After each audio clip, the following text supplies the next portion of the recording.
Welcome to the Blood Moon Archives, home to real-life encounters of things that go bump in the night. These aren't just stories. These are true horrors that will haunt you long after the screen fades to black. So lock your doors, close the curtains, and keep those lights on. Let's get into it. 213. I moved into this apartment about 9 months ago. Nothing fancy. Top floor of a 3-story walk-up in a quieter part of town.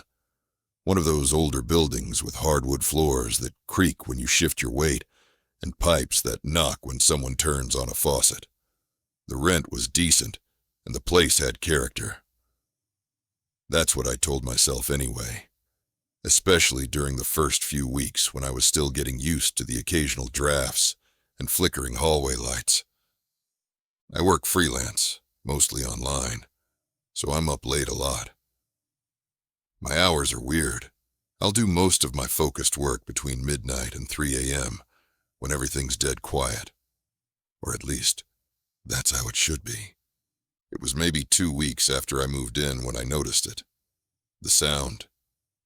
It started one night, and it's hard to explain why it stood out. You expect noise in an apartment building. Footsteps, a dog barking, music too loud somewhere down the hall. But this was different. It came from directly above me. Heavy, deliberate footsteps across the ceiling. But here's the thing. I live on the top floor. Or at least, that's what I thought. There's a 4th floor, technically, sort of an attic unit, but the door to the stairwell is always locked. And the landlord told me when I moved in that it had been closed off years ago. Something about structural issues, disuse, no utilities running to it anymore.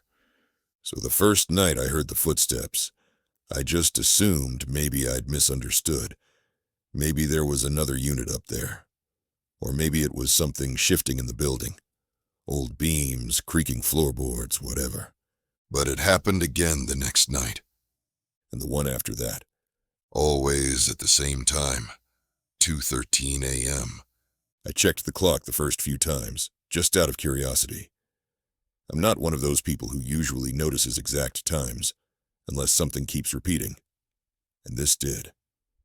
Every night, without fail, at 2:13, I'd hear the same pattern. A few slow, heavy steps across the ceiling, from one side of the apartment to the other, followed by the unmistakable sound of furniture being dragged. Something big. You know that gritty, low scrape of wood across old hardwood. That sound, drawn out, like a table or a couch was being pulled an inch at a time. Then silence. It never lasted more than 5 or 6 minutes, but it was enough to completely derail my focus. Sometimes I'd sit there, headphones off, not even pretending to work, just listening. Heart pounding a little harder than it should. Trying to convince myself it was plumbing, or rats, or maybe just the sound carrying from somewhere else in the building, bouncing weirdly through the structure. But I knew better. I finally brought it up to the landlord about a month in. He came by one afternoon to fix a loose cabinet door, and I casually mentioned the footsteps, asked if someone had moved into the attic space above me. He just looked at me, flat and unfazed, and said, "No one's lived up there in years." I laughed it off, said maybe I was hearing things, but as he was leaving, he turned back and said, quiet like it was almost an afterthought, "The last guy who rented that unit, he went missing. Cops came. Never found him. But the weird part, they traced the last text he sent. Time stamped at 2:13 a.m. That number hit me like a punch. I hadn't told him the time. Hadn't even hinted at it. But there it was. He left, and I just stood there for a while in the doorway, staring up at the ceiling. I think that was the first night I felt genuinely uncomfortable in my own space. Not scared, exactly. Just unsettled in that deep, humming way you feel in your bones when you realize something doesn't make sense and never will. I didn't sleep that night. Since then, the sounds haven't stopped. Every night, 2:13 a.m. Like clockwork. I've tried to record it. Set up my phone on the table with a voice memo running. But the audio always comes back too quiet, too muddy, like the mic didn't quite catch it. You can hear me shifting in my chair, the soft tap of my fingers on the desk. But the footsteps, the dragging, nothing. Like it's not just faint, but absent. One night I tried going up there, just to see. The door to the stairwell was still locked. I even tried jiggling the knob, pressing my ear against the metal. It was cold. Colder than it should have been, for inside a building. And I thought I heard something faint, like movement, but it was gone in a second. A few times, I've even tried not being home at that hour. Gone out for a walk. Spent the night at a friend's. Every time I come back, it's like the apartment's holding its breath. No visible signs of anything wrong, nothing moved, no mess. But that feeling lingers, like the place knows I was supposed to be there, and I wasn't. I haven't told anyone else. Not really. Not seriously. I don't want to be that guy who spouts off about ghosts in the ceiling or cursed apartments. But there's a tension to it now. Like something is repeating up there, caught in a loop. Or maybe not caught at all.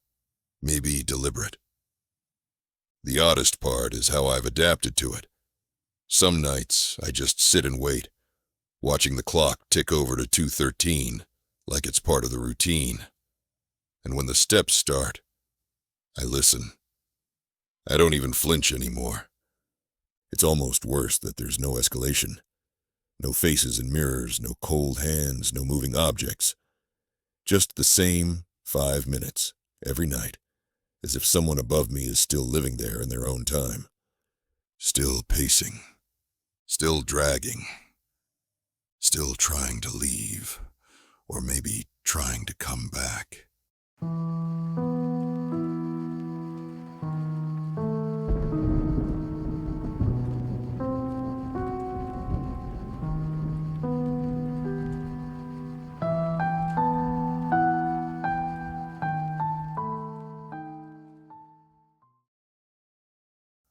Not every story ends when the video does. Some stories follow you home, into the dark corners of your mind. If you've made it this far, you might just be brave enough to face what's next. If you want to hear more of these terrifying tales, and perhaps awaken something, you shouldn't. Don't forget to like, subscribe, and turn on notifications. You'll want to know when the next nightmare arrives. But be careful. Once you step into the darkness, it's not always easy to find your way out.